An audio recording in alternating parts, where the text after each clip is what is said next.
In prison, I noticed that most people tended to have either an exaggerated sense of self-esteem or almost none at all. And as strange as it sounds, often both at the same time.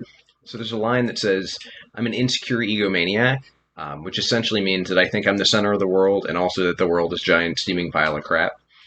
And it was something that I saw so consistently because there was no sense of real self, there was no real sense of boundaries, there was no real sense of identity, and there was no real sense of confidence. And besides the kind of typical or big issues of addiction and untreated mental health, I think that often what we're dealing with is just a lack of self-esteem and a lack of sense of agency or control or opportunity. So there's this idea of an internal versus an external locus of control. And in life, it means as we go through, we either feel like we determine our fate, we make decisions that lead to outcomes, or that the world kind of controls us and that we're just being bounced around like a pinball. And some of the most successful people I've ever seen were those who felt that they had an internal locus of control. And almost everyone I saw in prison, especially those who struggled and kind of came in over and over and over, really had an external locus of control. They felt that they were just pinballs being bounced around the universe.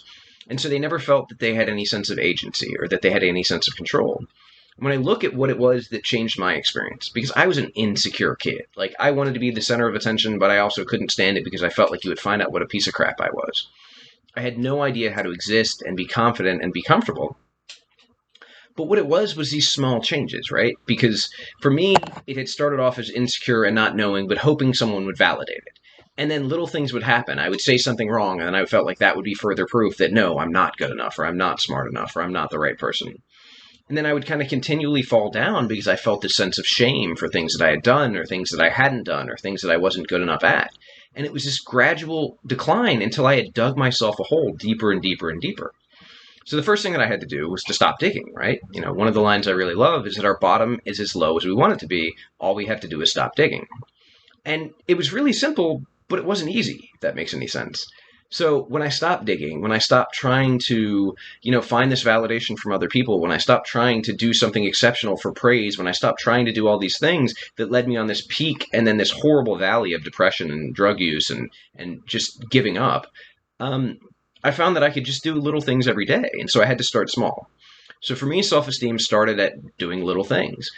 I had a prison job and I would do it every day and I would do it well. And it sounds stupid to, be cleaning the showers or working in the wood shop and caring, but it wasn't. It was incredibly meaningful to feel like, I showed up today and I did a good job. I did something with my time. I can feel good about it. Okay. And sometimes I would try to do service things. So like at one point I was getting money from my family. And so I would tithe to people. Like I'd find people that didn't have anything they could, or anything to eat or any income. And I would give them food or I would give them money or I would give them whatever. And what I found was that made me feel better initially. And later I learned that there are often better ways to kind of tithe or be of service or to give to other people because I would be giving guys money they would just go get high with. And I wasn't really realizing the consequences, and I wasn't realizing that in many cases, at least in prison, it's better to make a meal and share the meal with them than give them the prepackaged food or money because then they can just go spend it. And that's kind of the same thing actually in the world. My grandfather taught me, and I really appreciate this. He doesn't give anybody money. If you need gas, he'll put gas in your car. If you need food, he'll buy you food. If you need something, he'll buy you a tool. But he will not hand you money because he says, I want to make sure that it goes to something that I approve of. And that may be a sense of control, but I think it's really responsible because a lot of times when the guy at the gas station says he needs gas and you start pumping and you only get, $2 in gas in the car because it's already full, you realize that wasn't really what was going on. And I have no problem giving to people. There was a woman at Walmart the other day who said, hey, I need food for my baby. I need food for my kids. Can you help? And I did. I went and bought her some baby formula and some food. And I feel more comfortable doing that than giving money. But anyway, so being able to do for other people, being able to be of service made me realize that I had a sense of agency, that I had power in the world, that I could do things that would make a difference. And I had already had the experience of doing things that caused great harm, that caused great negative experience.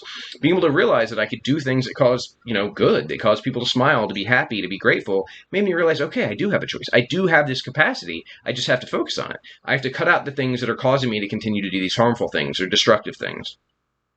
So then once I realized I had a sense of agency, I had a sense of choice, well, it was how I spend my time.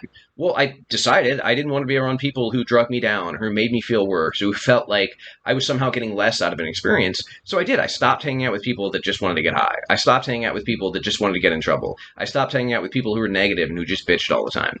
And as I started cutting people out of my life and including people in my life who were positive and who had things to teach me and who wanted to learn and whatever it was, I noticed this vast shift. Now, my Zen teacher says something that I really love. He says that the lazy man's way to enlightenment is to just hang out with enlightened people. And that sounds really simple, but it's so profound because we really do. If we hang out with people of a certain attitude, we're more prone to adopt that attitude. And some people are so charismatic, they can go into a room and change everybody to their experience or their perspective or their whatever. But for the rest of us, it's a lot easier to be around people who are living the way we want to live or having the kind of experience that we want to have. So as I continued to do that, then it was just the little training, right? Like when you lift weights, you go and you do something and you don't get bigger the next day and you don't get stronger the next day. If anything, you feel sore and weak and less the next day. But over a period of time, this progressive growth happens. You get stronger, you get bigger, you notice results from the consistent work. Well, that's the same thing as with therapy and with meditation. You go sit for meditation one time, you're not going to really notice anything afterwards, except probably that your brain is spinning and you feel like things are out of control and you're almost worse off than you were when you started. But what I found is that as I consistently meditated, as I consistently went to therapy, and I experienced, a racing mind or in therapy, like a tremendous sense of insecurity or brought up really uncomfortable things or cried or all these experiences, there was consistently an improvement. There was a little bit over time. And then all of a sudden I would feel a little more comfortable. My shoulders would be a little more relaxed. I felt a little more confident in certain situations. I felt that I could bring up old triggers and they wouldn't be as strong. I could experience them without cringing or without like feeling immediately the need to go get high. So it was this gradual growth. And that's why I've always used the metaphor of lifting weights for everything. Meditation is like lifting weights for the mind or for the kind of experience. Therapy is like lifting weights for emotions, for the soul, for life experience. And so it's really these progressive changes. And so it's not about a single act. I think, at least when I was growing up, I always felt like there'd be one act that would define me. I would stop a bank robber or stop a terrorist, or I would, save the damsel in distress or some stupid shit that you think when you're a kid. And what I found was that it wasn't that the heroic work, that the really life-changing work is the little things day after day.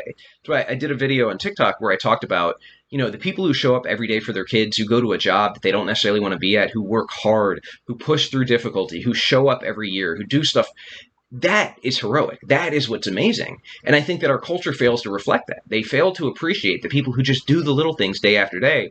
And instead we look at the people who had one great idea and made $1 billion. Or we look at the people who saved the baby from the fire. And those are amazing things. I respect, entrepreneurs. I respect people who do heroic acts.